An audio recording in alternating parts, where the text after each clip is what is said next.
Le Bénin a accueilli du 7 au 10 septembre dernier le 12e tournoi international des zones Ouest et Centrafrique de tir à l'arc Tizo Kata au stade de l'Amitié Générale Mathieu Kérékou de Cotonou. Julien Minavoa, président du Comité national olympique et sportif béninois, tire un satisfecit à Paul Zissou, précurseur de la compétition et de la discipline dans la sous-région. L'objectif en initiant cette compétition pour la sous-région est non seulement d'apporter la joie dans l'exercice et la pratique du tir à l'arc au niveau des athlètes, mais c'est également de leur donner la main, faire en sorte qu'ils se fassent la main pour les plus grandes compétitions. Vous êtes à la 12e édition du Tizo Kata. Félicitations à vous, monsieur Paul Zissou, parce que vous avez non seulement porté le tison de tir à l'arc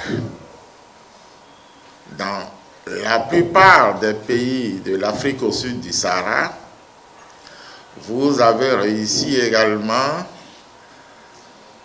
à rassembler autour de ce sport-là tous les pays qui ont voulu se donner une fédération pour permettre à leur jeunesse de le pratiquer. Et vous n'avez pas commencé le Tizo Kata dès votre première année. Aujourd'hui, voyez vous-même le nombre que vous regroupez au niveau de la jeunesse ainsi qu'au niveau des responsables fédéraux. La Côte d'Ivoire a régné en maître sur la 12e édition du tournoi international des zones Ouest et Centre-Afrique de tir à l'arc Tizo Kata à Cotonou. Mi-carême, Moïse Essis, président de la Fédération ivoirienne de tir à l'arc, a livré le secret de cette performance à Setonde Larios à Diaguinou. Bien, c'est une longue histoire. C'est une longue histoire. Je vais vous expliquer un tout petit peu. Depuis 2012, donc, la Côte d'Ivoire a été championne d'Afrique et participé aux Jeux Olympiques de Londres 2012. Nous avons réédité cela encore en 2016 pour Rio et nous avons encore fait la même chose pour Tokyo.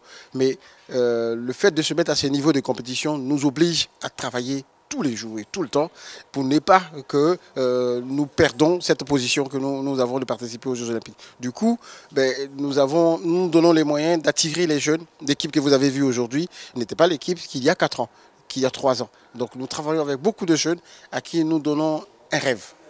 Un rêve qui est participer aux Jeux Olympiques, un rêve qui est venir au Tizo Kata et remporter toutes les médailles. Et je crois que c'est le travail qui a valu ce résultat. Nous ne pouvons pas prétendre que nous sommes les plus forts, mais nous continuons de travailler pour être meilleurs.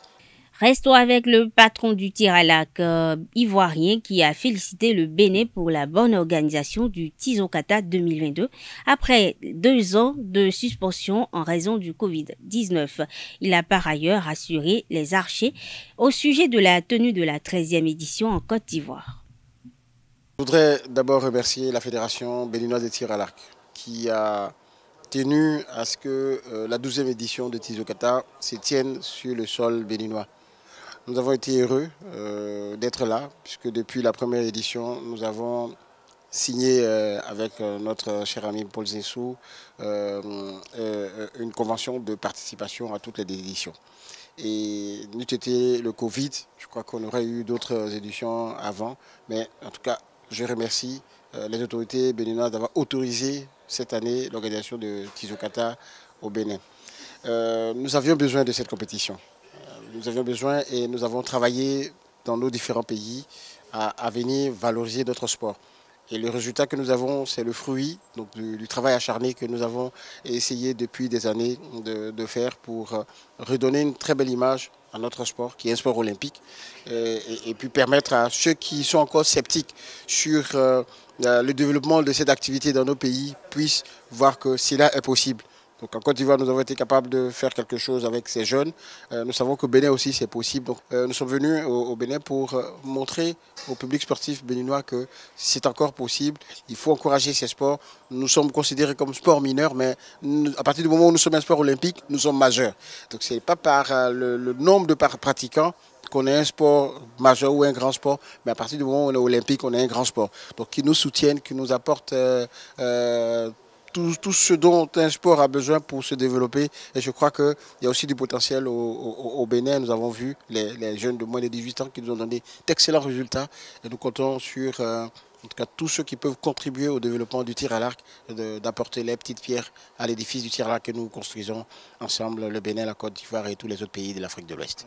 Nous avons une très belle expérience d'organisation. Nous avons en Côte d'Ivoire une compétition que nous appelons le Grand Prix international de Côte d'Ivoire qui est à sa 8e édition cette année, qui va se dérouler en décembre.